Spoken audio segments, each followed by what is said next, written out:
si sir dumating dito, paalis na raw siya, pero bagong gising. Ano sir, City Hall. Doon na po ako. Sa ground floor lang po. Diyan po natin sa amin sir. Dito yung signage dito, tignan nyo, naging itsura. Sinira na. Ayun, taga-pagpalok na din naman ako yung opo. Taga-work yan sir, pero naman ito. Ha? Work yan. Madali lang boss, buta hype doon tayo, sinyo na tayo. Madali lang ha. Yung sa normal hospital ako, pataklam na lang ako. Hindi, sadali lang sir. Kaya di ko na sabihin sir, konting unawa naman. Pan naman tayo eh. Pag-usap naman tayo eh. Diba sir? Na kung saan, pwede tayo magparada. Ngayon po, 2023 na, sumunod po tayo sa batas trapiko. Huwag po tayo maging pasaway. Yun lang po, salamat.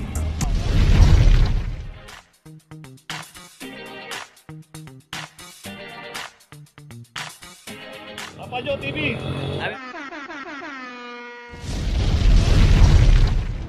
Okay, dito ngayon tayo sa Picaras Corner, San Anton. Dito yung isang Toyota Hi-Ace. Ito may walang driver pero merong tao doon sa loob. Dito yung signage dito, tignan nyo, naging itsura. Sinira na.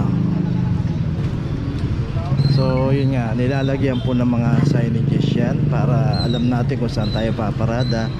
At ito nga, nandun pa sa tapat, nababasa pa yung no parking. At yung clamping zone ngayon nasira na yung pinakaletrang clamping zone. So dapat pagka nakita natin may signage na huwag na tayong pumarada. At itong Hi-Ace, ito may clam na 001.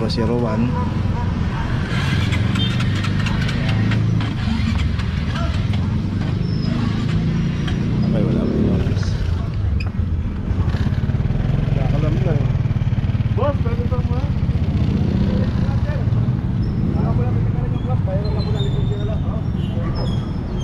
Taga sa palok na din naman ako yung opo. Taga-work yan sir, pero naman ito. Ha? Work yan sir. Pagkita ko lang po natin. Dito. Alam ka naman, work yan sir, dalawa. Oo, dito dalawa. Ito, nagdila tayo siya. Ito yung lang.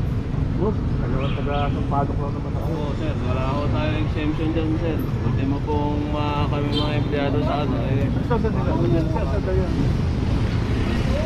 Si kuya naman pala taga Sampaloc din pala siya. Pero yun nga, sabi nga ni ng ating officer dito na kahit nga taga-gobyerno. Madali lang boss, buta hype doon tayo, sinyo na tayo. Madali lang ha. Yung sa normal hospital ako, pataklam na lang ako. Hindi, sadali lang sir. Kaya di ko na sabihin sir, konting unawa naman. Pan naman tayo eh. Pag-usap naman tayo eh. Diba sir? Hindi lang ha. Pangalan ko rin ito yung Grand Louie o bata ito? Ito, mga leader sir, mali ba yung assistant? Ito. Ito ba?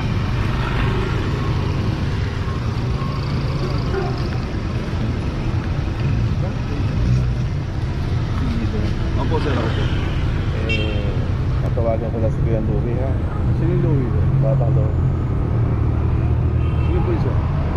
Sa traffic, sa management traffic. Sure na dito, ito ka naman. Sige sir, tawagan nyo na lang po. Pakisa ka na kasi hindi ko malam, taga dito lang naman dito ako. Pero kasi sir, nakaklap ako po yan. Basta nakaklap yan, hindi ko po pwedeng tanggalin yan. Ajay, ano bang ano nyo dito, Ajay? Kukunin ko lang yung bangko. Ay, may titigitan o susulatan? Wala daw nun na mga sila. Meron, kaya lang hanapin ko lang sir. O sige sir, para natin ano lang tayo. Hanapin ko na lang yun. Dito lang.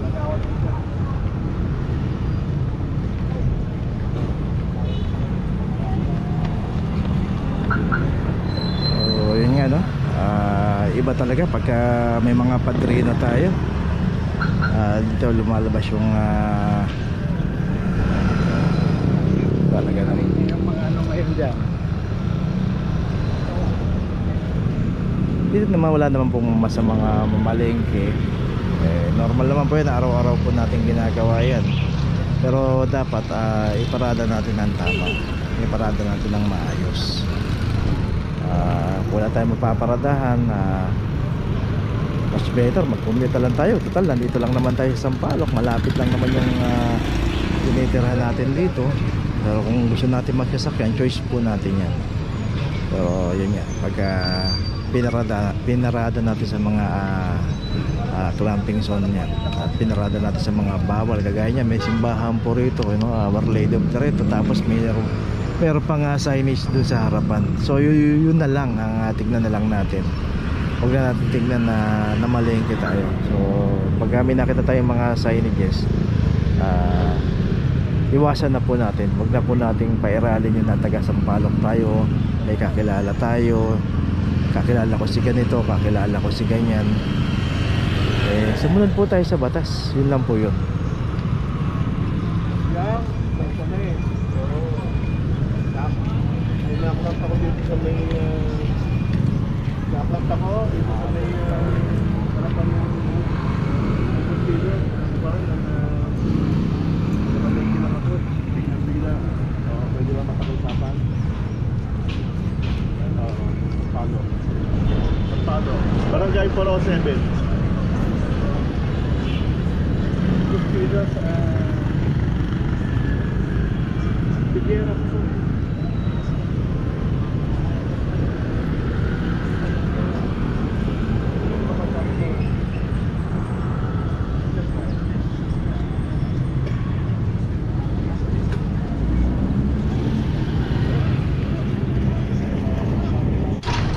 Okay, so ito tinanggal na yung clamp dito. At ito, kasi tinikitan na yung lisensya ni sir, no? So ganyan naman pagka tinikitan po, tinatanggal po yung clamp. At Yan po ang pinaka-amara ko dito. Meron sa one ticket. One ticket ngayon. Pwede mo tayo magbayad sa online, sir. Pwede mo tayo mag-walk-in sa dito. so ganun po, kita nyo naman tinanggal po yung clamp, no? Yan po, i-issue na lang yung ticket sa kanya at yan ay tutubusin niya. Pwede through online. Magda-download po siya ng Go Up Manila. Tapos pwede siya magbayad through GCash. Ngayon, meron po siyang 10 working days para tubusin yung kanyang lisensya. So kailangan masettle natin yung before 10 working days para hindi po tayo magkaroon ng penalty. At wag po natin pababayaan kasi magkakaroon po ng alarma yan sa ating driver license pagka tayo nag-renew, pag hindi po natin tinubos yan. Kaya always pagka natitikitan tayo dahil sa pinapatupad na one ticketing policy ng LTO at pati mga MMDA kasama na mga LGU, isa na lang pong multang ginagawa dyan, pare-parehas na po. So yung pipirmahan na yung sa inyo na po yung license. Dito ba? Major na natin ako. So yun, tapos ibabalik naman po yung ORCR niyan doon sa may-ari, pati yung driver license. Binabalik na po yun, hindi na po kinukumpiska yung driver license. Kaya dapat po maging aware tayo sa ating mga pinaparadahan. Huwag po tayong basta-basta paparada kung saan. Lalo pagka may mga signage, iwasan po natin. Okay?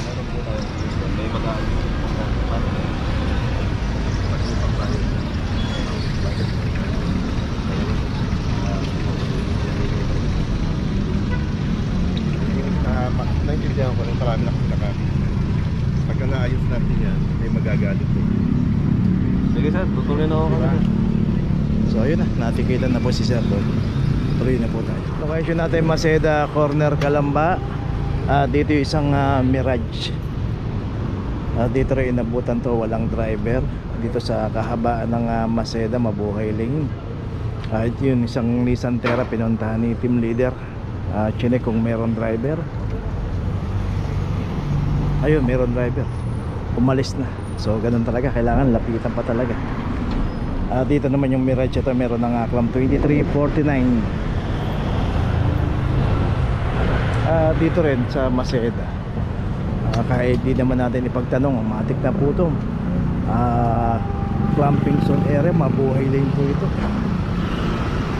Sa dami na po ng vlog natin dito, siguro alam na po nila yan na bawal pong pumarada rito. Kung may garahe tayo, pasok na lang po natin. Okay, tuloy na po tayo. Location natin Arlegue, corner Quezon Boulevard. Dito na may isang Starex. Dito makikita ka natin yung pinaradahan nito. Dito pa sa may tulay ng ilog dito ng Arlegue. 2353. Ganun, pagpaparada po tayo dito po kasi sa kahabaan ng Arlegue. Makikita nga natin. Ito yung pinaradahan. Saka dito meron pong signage dito. Ito yung pinaradahan, no parking, clamping zone, mabuhay lane. Ang pinaradahan ng isang Starex. So pag nakita nga natin dito nga tulay na, mabuhay lane pa, tapos tapat pa ng signage, sandamakmak yung ating violation dito. Dito nga makita rin natin dami mga obstruction dito, mga nakaparada mga e-trike. So coordinate lang po natin sa TMU yan, lahat ng video na nakikita natin dito sa operation. Okay, tuloy na po tayo. Location natin Matimias Corner Sisa. Dito isang Toyota Corolla. At ito wala ring driver. 2349.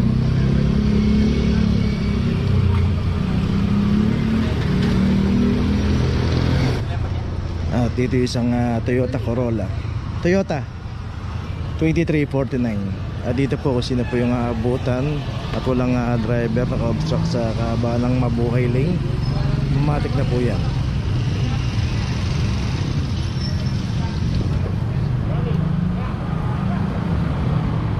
Okay, ito may notice na rin. Tuloy na po tayo. Location natin sa Obredad Corner, Blooming Trip Extension. Dito na may isang Nissan Almera. Dito rin sa kahabaan ng Sobredad, dito pagka inabot po tayo, walang driver, matik na po yan.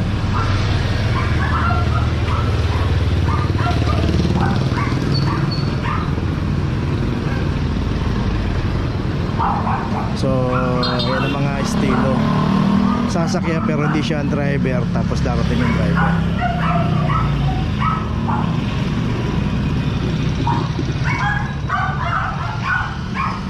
So nakita natin pinapalis na ni team leader yung sasakyan. At ito meron na rin clamp 2367 at meron na rin notice.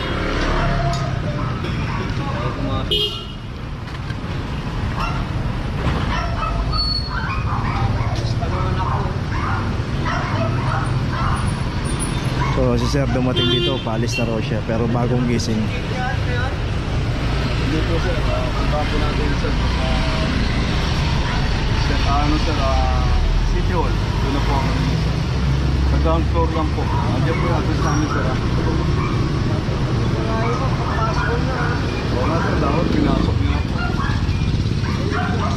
Puntahan niyo po sir ha. Puntahan niyo. Totoo naman meron silang garahe, pero lagi pong pag dumadaan po ang clamping dyan, laging dyan po nakaparada. Saka yung sinabi ni tatay na aalis na siya, bagong gising pa lang po, hindi pa nga po nakapaghilamos eh. Okay, tuloy na po tayo. Okay, nandito na ngayon tayo sa opisina ng clamping sa impounding dito sa Central. Dito na po nagtatapos ang ating vlog. Maraming salamat po sa mga subscriber, sa mga viewers, sa mga napadaan po sa ating channel. Maraming salamat po sa mga suporta nyo. Sa mga hindi pa po nakakapag-subscribe, subscribe na po tayo mga kabayan. Maraming salamat po. Mabuhay!